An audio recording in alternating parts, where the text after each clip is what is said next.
across from the stairs to the kitchen without touching the floor once.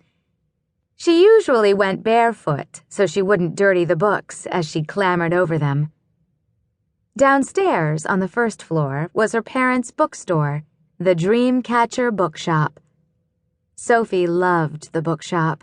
It was a labyrinth of ceiling-high bookshelves that were crammed with new and used books. It smelled of warm dust and fresh cupcakes. The cupcakes were baked every morning by their newest neighbor, a woman who had always dreamed of owning a bakery, and were sold from trays by the cash register. The shop had a bay window with a window seat where you could sit, read a book, and eat your cupcake. It also had 3 or 4 red velvet chairs with worn upholstery tucked between the shelves.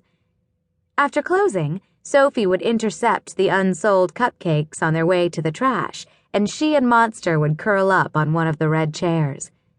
She'd eat 1 cupcake, and Monster would inhale 10. Monster had a sweet tooth. Or several. One of their favorite games was for Sophie to stand at the bay window, shades down so no one could see in, and toss cupcakes across the bookstore. Monster would run, leap, and catch them in midair. This often led to cascades of books crashing to the ground. Luckily, with his 6 tentacles, Monster was also skilled at restocking shelves. But even better than the bookshop with its cupcakes and overflowing bookshelves was the basement. Hidden from ordinary customers was her parents' secret shop, the Dream Shop. This is where her parents bought and sold dreams. Sophie loved the Dream Shop more than any place in the world. Dozens of shelves lined the walls, each filled with bottles, sorted by the type of dream they held. There were beach dreams and outer space dreams and falling through empty air dreams, lost loved one dreams and first love dreams, ordinary life dreams and late for the bus dreams, and of course, monster dreams. Each dream was stored in a bottle and labeled with a number and date, and every dream was tracked in a massive leather-bound ledger where her parents recorded notes on the dream's contents, as well as details of every transaction with every supplier and buyer. Her parents bought the dreams in their raw form, caught in a web of threads called a dream catcher. Sophie's whole family, minus Monster, made dream catchers. Dad would purchase bendable wood to make the circle frame. Mom would weave spiderweb-like patterns inside. Sophie would decorate them with crystals and beads and feathers.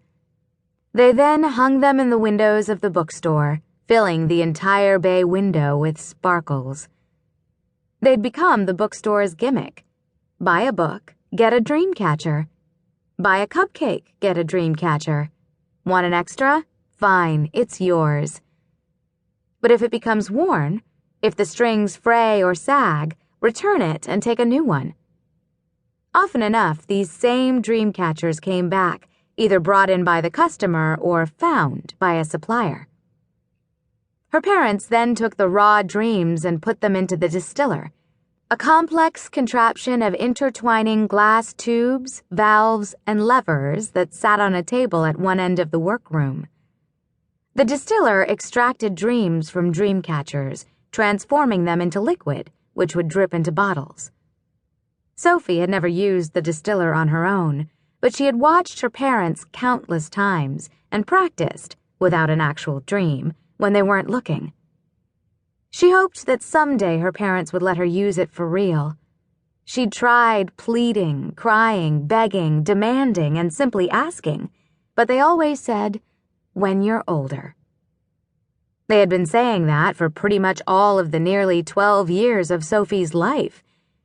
For now, her daily chore was to dust the distiller. It was boring. But even without ever having worked the distiller herself, she knew it was important to avoid specks of dust in the dreams. Producing a clear dream was a tricky process. On the opposite side of the room, beneath the stairs, was the somnium. Also made of glass tubes, the somnium was a dream viewer. If you poured a liquid dream